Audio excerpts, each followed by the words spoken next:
Hi, today I have a 2002 7.3 with a major fuel leak. It's not just as simple as the water drain valve, it's a really big fuel leak. And usually when you have a large fuel leak, it ends up being the fuel line on the passenger side cylinder head. This one being a 2002, it has a solid state glow plug controller, but pretty much 99 and up, it's about the same. The only variance you're going to find is whether it be the glow plug controller or if you have the air intake heater on the intake manifold, which is this right here. So pretty much the procedure is going to be the same. I'll show you here what how to get that line out. It's actually not that bad of a job, even though it looks like it could be. So let's go ahead and start with this, and we're going to remove the charge air cooler hose, the glow plug controller, the air intake heater, and pretty much a line from there. So I'm going to go ahead and start removing it and show it step by step on the way I do it. Always spray any exposed threads with a lubricant or a penetrant just to help to ease removal. So I'll go ahead and spray the charge air cooler hose clamps on both ends. Remove the hose.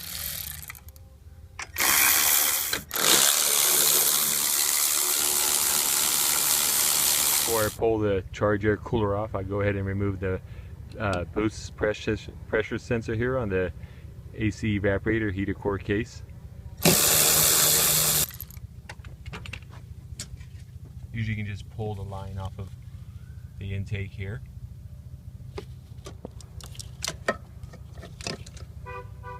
If it's an automatic, remove the dipstick.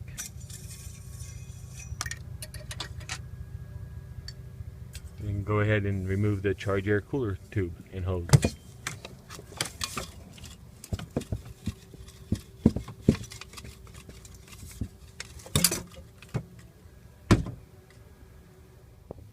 Normally all I do here is take the heater hoses, unclip them if these still have the retainers, and I'll stick them over here onto where the studs where I just removed the manifold absolute pressure sensor. I just do that just so it opens up so I can see inside here better. So reposition these hoses. We're going to remove the intake, so we'll just go ahead and same thing, spray the exposed threads and the clamp. Mostly around the clamp here where it attaches, where it's onto the intake there. So if you put WD-40 there, it helps to loosen it. It comes off a whole lot easier. Remove the wastegate controller. I just undo the one bolt here on the bottom.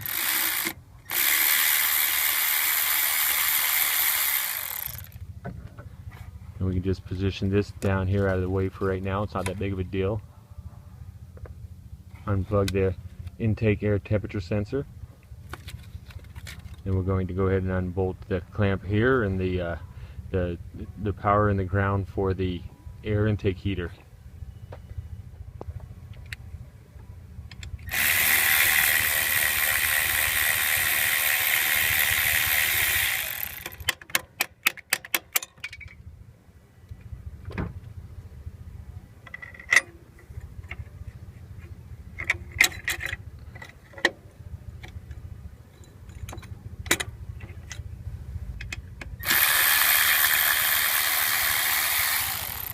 This nut does stay on the power wire, so it should not come loose.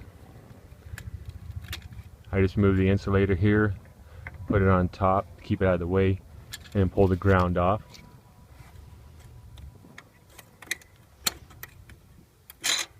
Now we'll undo two of the clamps, one each side down here on the intake, from the intake to the adapters on the heads. Now to take this off at the cylinder heads, I like to loosen one upper and one lower on each side. It makes it easier to get on and off. So just choose whichever one's easier to get to for you on the clamps.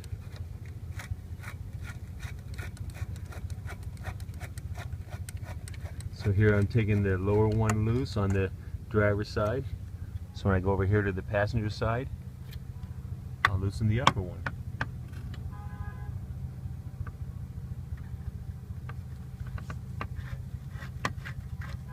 Now with it like that, it's a lot easier just to rock it out. The side that you left the most hose on, just lift it up.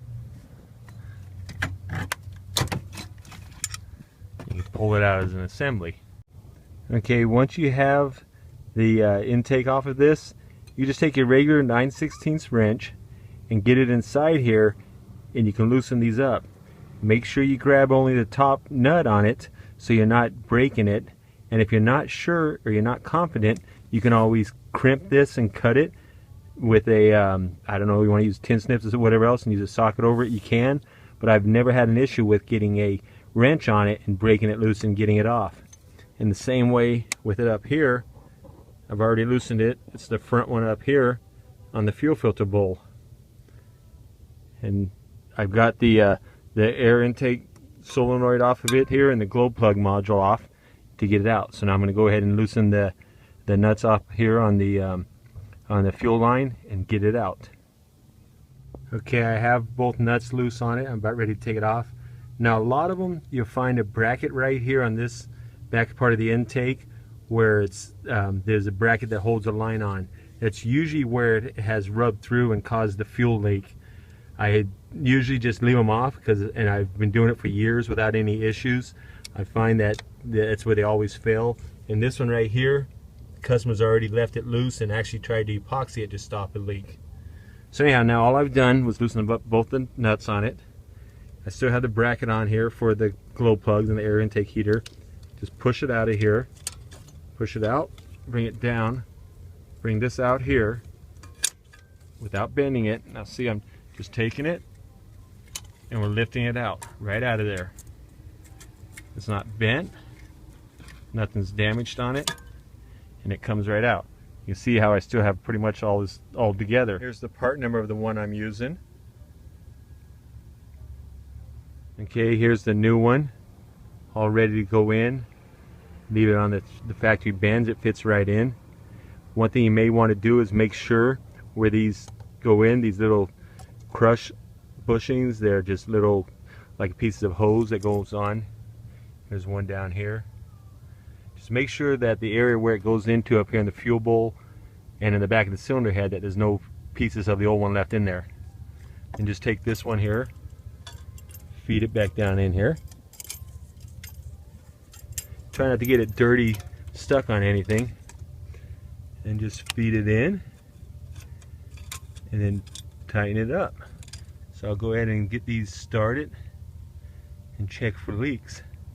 But pretty much that's how I do the lines, and that is the most main cause other than the water drain valve for a fuel leak on a 7.3, especially out of the passenger side cylinder head area. Thank you.